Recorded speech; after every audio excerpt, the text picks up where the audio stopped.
سلام تخطاتلت مدب يوتيوب شانل سينما سمرة نلوم زبلنا مربات حزنا متيناكم علينا مكتتالكم بخبر نقدم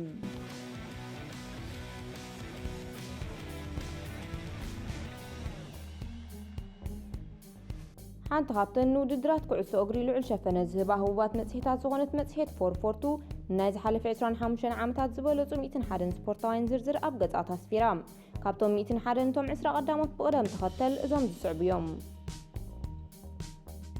أما بالعسرة درجة زركب سيرجيو بوسكيتس زامت هيت نزبلو إسبانيا أكفافالي أما بالعسرة ترتاقمت أطو تركب عوت وانج عالم وانج أوروبا سلسة سواء تشامبيونز ليج شوعة زي زود لاليغا كالي بركت زبلت سواء تعترى عن تريو بزي كازب أما أخل ميدا زنس أبارغو وهذا بلت سواء بزحات أدنى تخنزلوو يفلت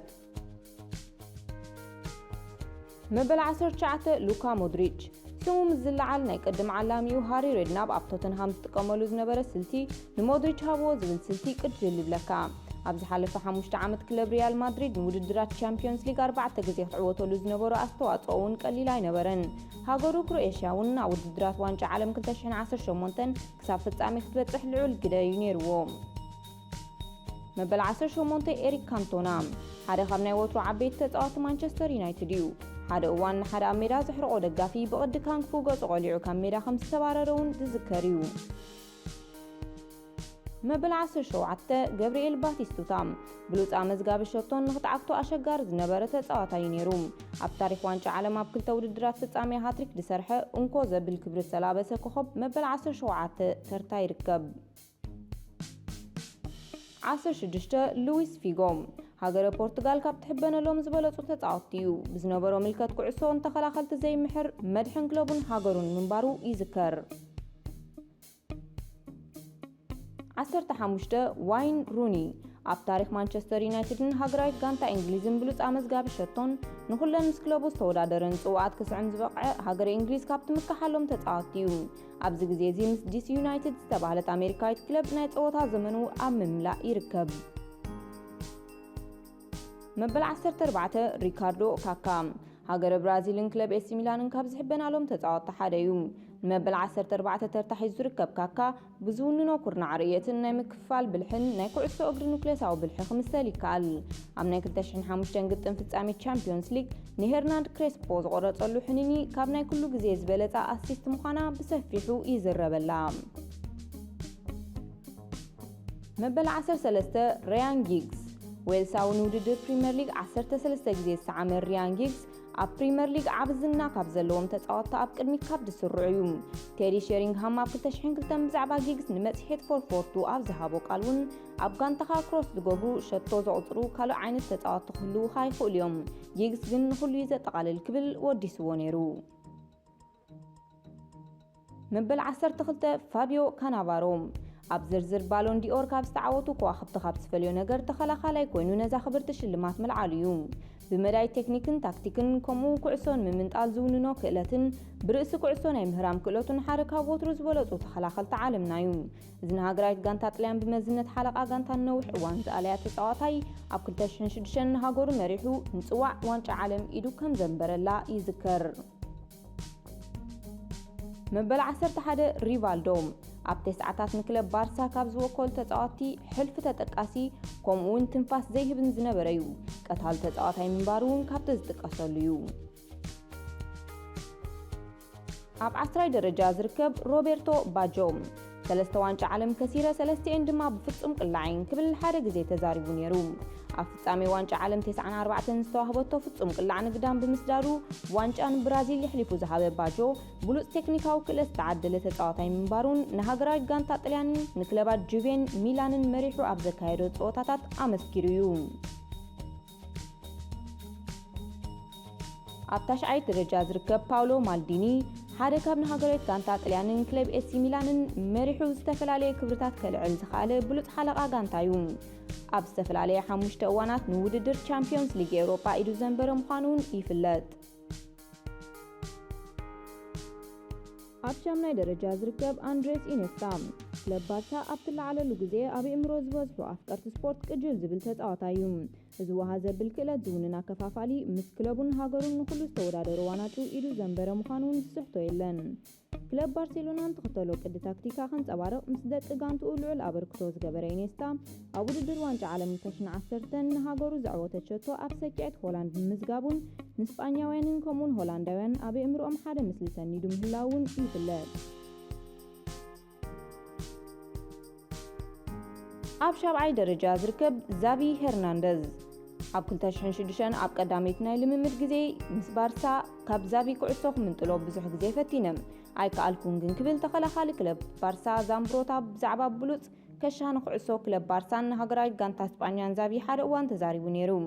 እዚ ሰፊሕ ኩርናዕ ርየት ብሉፅ ናይ ምቅብባል ክእለትን ብሉፅ ቴክኒካዊ ታክቲካዊ ክእለት ዝውንን ብሱል ኣከፋፋሊ ንውድድራት ቻምፒዮንስ ሊግ 4 ግዜ ክዕወተሉ በቂዑ። ኣብ 6ይ ደረጃ ዝርከብ ቴሪ ሄንሪ ዓለምና ካብ ዝረኣየቶ ማጥቃዕቲ ሓደ ካብ ዝበለጹን ተፈራሕትን እዩ። ሓደ እዋን ኣብ ክንፍና ተጻዋትካ ግዜኻ ንኾንቱ ተባኽኖለኻ ንስኻ ቦታኻ ቁፅሪ 9 እያ ክብል እቲ ሽዑ ዘፈረሞ ኣርሰን ቨንገር ብዝተዛረቦ ንዘረብኡ ከይዕበረ በቲ ዘድመዓሉ ቦታ ብምቕያር ንዓለምና ዋሃ ዘበለ ክእለት ኣርእዩ።